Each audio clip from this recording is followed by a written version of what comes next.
My mom slapped me because my brother said I stole money from them for mortgage. I said it was not true, and exposed his intentions to steal all their money to run away.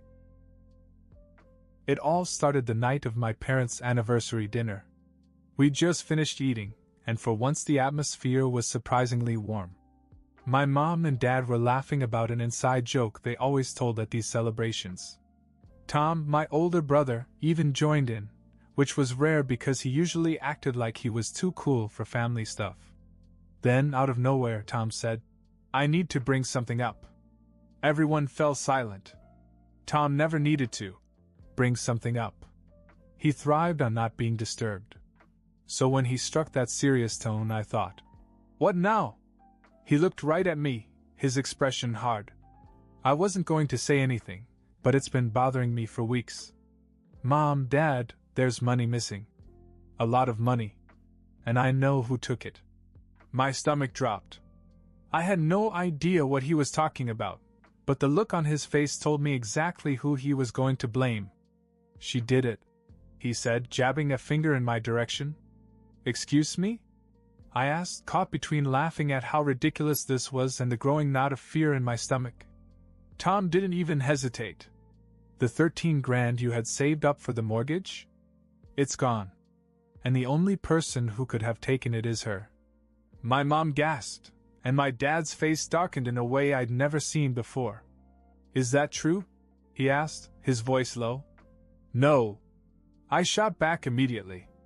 "I don't even know where you keep the money, let alone how much there is."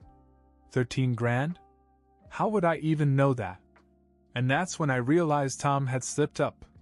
He'd said the exact amount. How would he know the total unless? "Because you've been digging around," I blurted out. "That's how you know." My mom's face snapped toward me, her eyes narrowing. "Don't turn this around on your brother. Do you think he's accusing you for no reason?" "Yeah," Tom chimed in, his voice calm. "You've always had a hard time taking responsibility. Just admit it, and maybe Mom and Dad will go easy on you." I couldn't believe what I was hearing. This wasn't some misunderstanding, this was a full-blown setup. And he was good at it. But the worst part? My parents were hanging on every word. My dad stood up abruptly. "We're going to check the hiding place right now."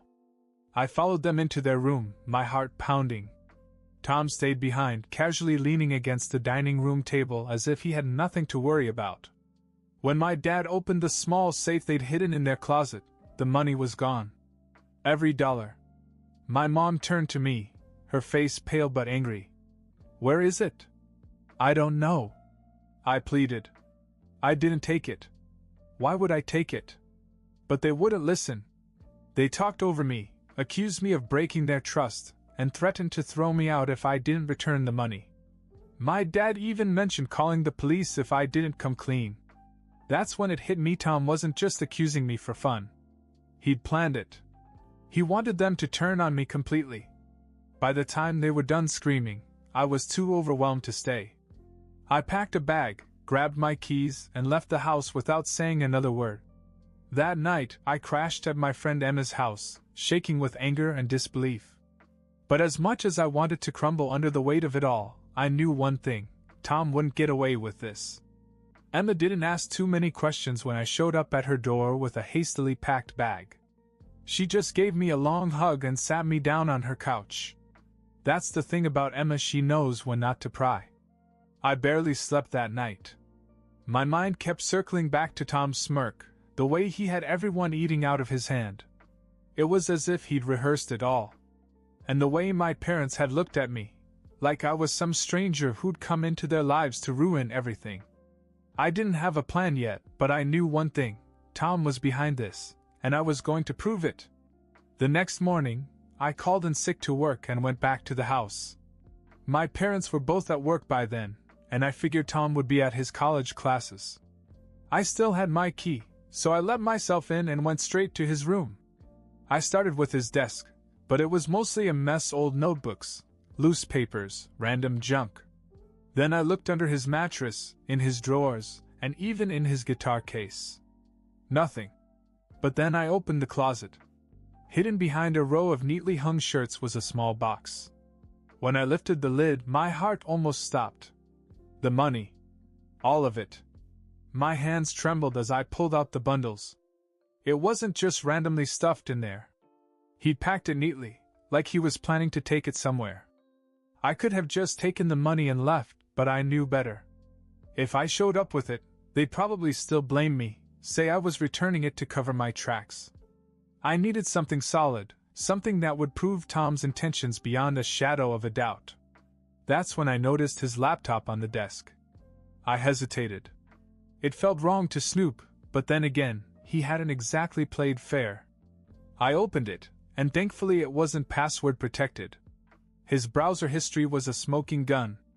Recent searches included best places to live in Miami, start a new life with savings, and high-yield investments for quick returns.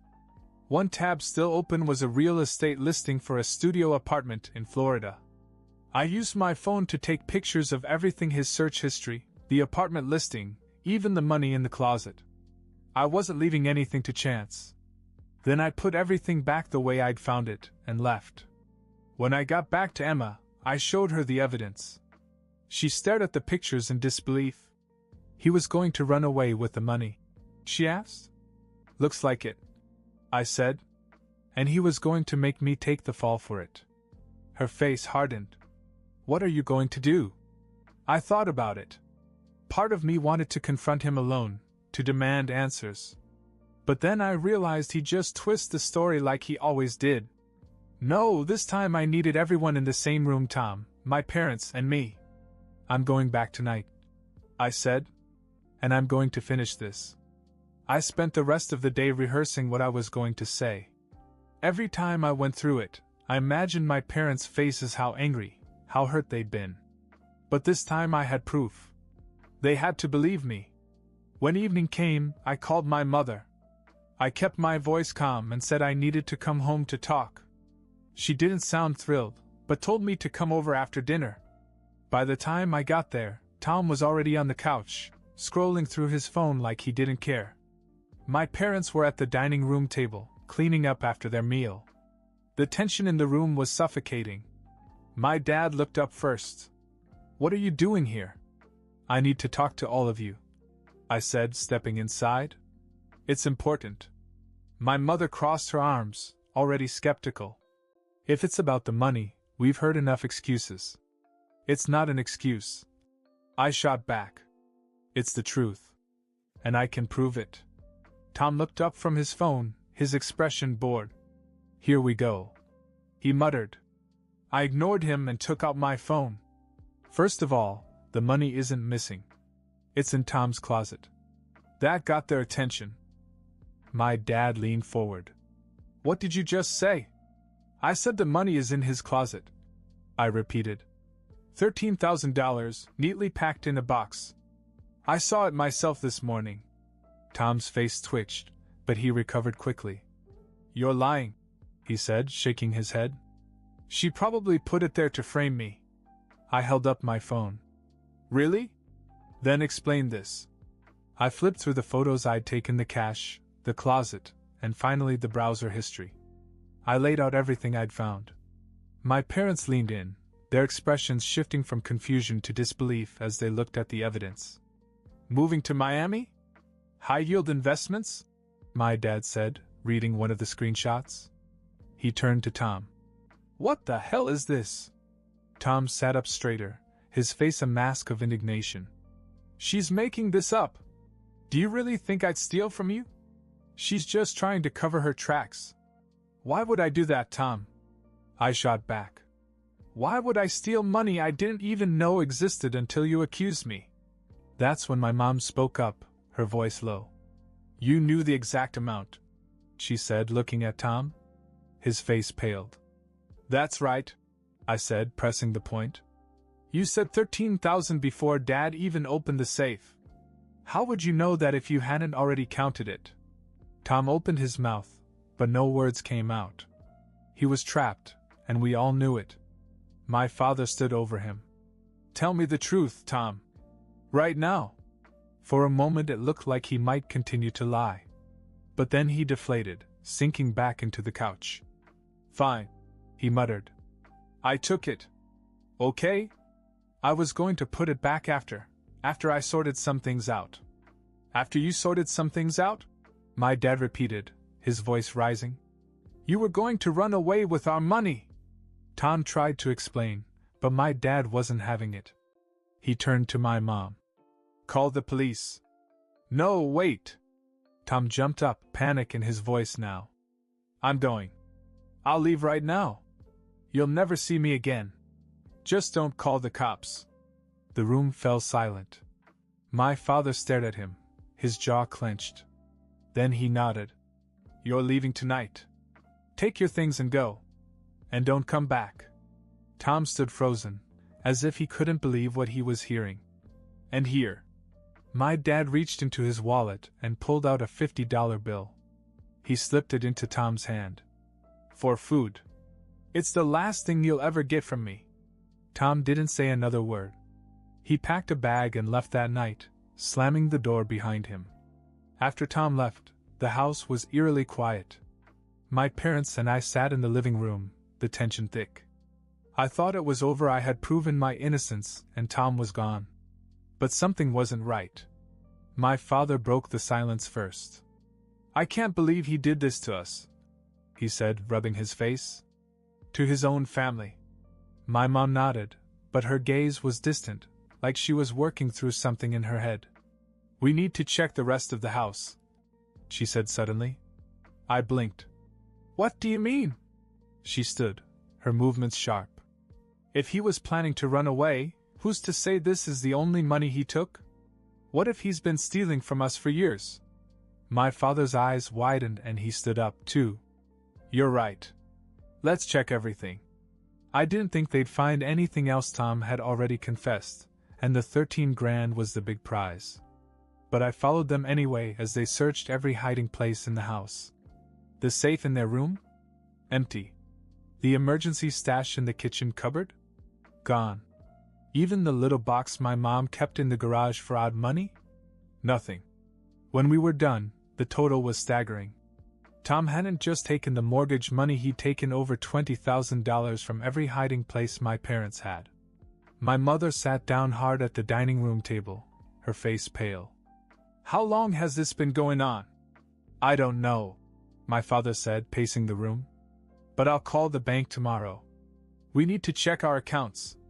If he got into them. He didn't finish the thought. I felt sick.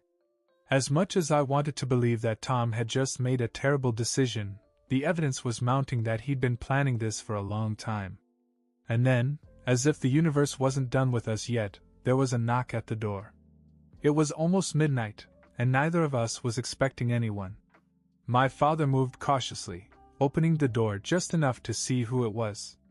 A man stood on the porch, dressed in a dark hoodie and jeans. He looked out of place, shifting nervously from foot to foot. Can I help you? My father asked, his voice suspicious. The man hesitated. I'm looking for Tom, he finally said. Is he here? My father frowned. Who are you? The man didn't answer right away. Instead, he looked over my dad's shoulder, as if to see if anyone else was home. I need to talk to him. It's important. He's not here, my father said firmly. And he's not coming back. Now, if you don't mind.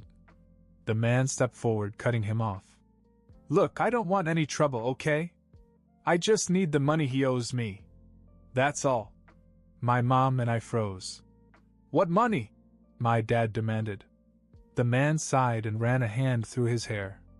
Look, I don't know all the details, but he said he'd pay me back after he made some moves. He borrowed $5,000 a few months ago, said he'd double it by now. But I haven't heard from him in weeks, and I'm getting tired of waiting. $5,000. On top of the $20,000 he'd already taken from my parents. My dad's face turned red. It's gone, he said firmly. And you're getting nothing from us. The man didn't look surprised, but he didn't leave either. Just tell him I stopped by, he said before walking off into the night. We stood there in silence, trying to process what had just happened. Who was that? My mother finally asked. I have no idea, my dad said. But I don't think this is over.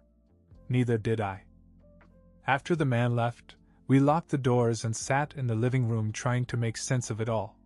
My parents looked exhausted, like they'd aged 10 years in one night. I didn't feel much better.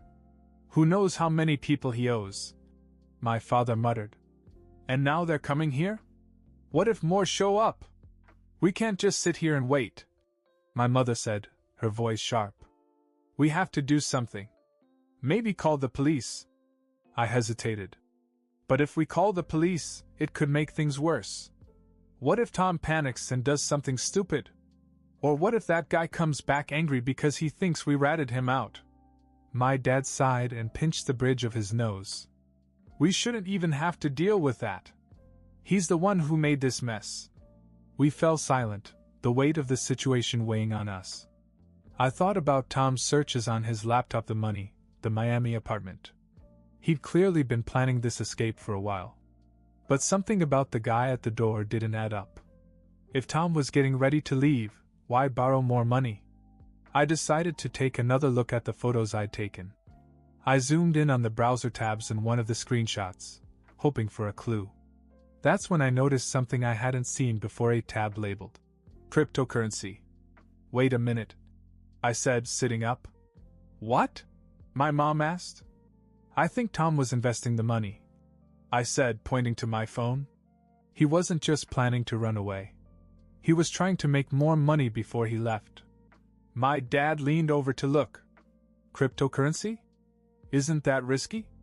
Very, I said. But it explains a lot. If he was losing money, he'd have to borrow to cover his tracks. That guy at the door? He's probably just one of many. My mother looked horrified. So all of this, it's not just stealing from us. He's gambling with our future. My dad stood up abruptly. We need to check his room again. Why? I asked. Because if he's hiding this, there could be more we've missed. And I want to know exactly what we're up against. Reluctantly, I followed them back upstairs. We combed through Tom's room again, checking every nook and cranny. It felt pointless at first. What else could there be? Then my mom pulled out a shoebox from under his bed. Inside were envelopes stuffed with receipts, bank statements, and scribbled notes. My father began to sort through them, and one piece of paper immediately caught his attention. Look at this, he said, holding up a withdrawal slip from the bank. It was dated 2 weeks ago. The amount? $10,000. That's not from the house money, my mother said, her voice shaking. This is from our savings account. My dad's hands shook as he flipped through more papers. This one's for $5,000. And another for $3,000. He's been draining our accounts for months. My stomach dropped. But how? Don't you check your bank statements? We trusted him, my mother said quietly. He knew the login information. He said he'd help manage things while we were busy. I couldn't believe what I was hearing. Tom hadn't just stolen the money at home, he'd been systematically draining my parents' savings. What do we do now? I asked. My dad put the papers down, his jaw clenched. We'll go to the bank first thing tomorrow. Then we'll deal with the police. But before anyone could say another word, there was a loud bang on the front door. We froze. This time it wasn't a knock, it was a bang, like someone was trying to break it down. My dad grabbed the nearest object, a fireplace poker, and headed downstairs. My mom and I followed, hearts pounding. When he opened the door, there was another man, taller and angrier than the one before. I'm not leaving until I get my money, he growled. The man at the door was taller than the first, his face hard with anger. He pushed a piece of paper toward my dad. It looked like some kind of IOU with Tom's signature on it. $5,000. The man barked. He promised to pay me back last week. Where is it? My dad didn't flinch, holding the fireplace poker tightly. Tom's not here. And if you don't leave, I'm calling the police. You think I'm afraid of the cops? The man snapped. I don't care who pays me, Tom, I don't care. But I'm not leaving without my money. My mother stepped forward, shaking but steady. We're victims in this, too, she said. Tom stole from us. We don't owe you anything. The man sneered. Then you can explain that to the rest of the people he owes. That's when I snapped. You think threatening us will help? We're broke because of him. You want your money? Find Tom and take it up with him. He's the liar, not us. My outburst took him by surprise. He looked at me for a long moment, then sighed and stepped back. Fine, he said, turning to leave. But if I find out you're hiding him. He didn't finish the sentence before walking off into the night.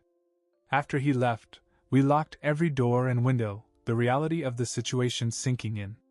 My father slumped into a chair, the fireplace poker still in his hand.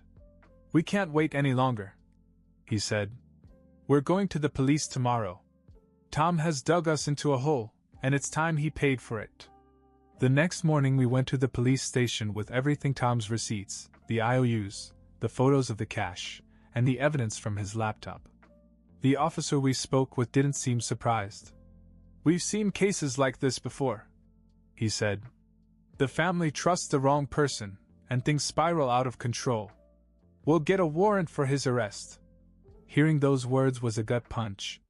No matter what Tom had done, he was still my brother. But he'd crossed too many boundaries. It was time he faced the consequences. 2 weeks later they found him. He'd been living out of a cheap motel, using what little money he had left to stay off the grid. When they brought him in, he didn't deny anything. He admitted to stealing from us, borrowing from shady people, and planning to disappear. The trial was messy. Tom got a plea deal to avoid jail time, but was ordered to pay restitution to my parents and attend mandatory financial counseling. He also had to cut all ties with the people he owed money to, which wasn't going to be easy. As for us, the damage was done. With most of their savings gone, my parents were left scrambling to pay the bills and the mortgage. My dad had to pick up extra shifts at work, and my mom started taking on freelance gigs to bring in more income. I moved back home to help out. It was awkward at first, there were still so many raw emotions, but we worked through it. I took on more hours at my own job and started helping out with food and utilities. We sold a few things to make ends meet: an old car, some jewelry my mother had stopped wearing, and even some antiques my father had been collecting for years. It was painful to see these things go, but we had no choice. Slowly, we began to rebuild. It wasn't easy. Some days it felt impossible, like we'd never get out of the hole Tom had left us in. But my parents never gave up, and neither did I. We stopped hearing from Tom after his conviction. Part of me wanted to hate him, but mostly I just felt sad. He'd thrown it all away: our trust, his future, for what? A gamble that didn't pay off? Now, months later, things are finally starting to stabilize. My parents still struggle sometimes, but they're stronger than I ever gave them credit for. We laugh more now, if only to keep from crying. And me? I've learned a lot. About resilience, about family, and about the people you think you know. I don't think I'll ever fully trust Tom again, but I've come to terms with that. We'll make it. We may not have much right now, but we have each other. And that's enough.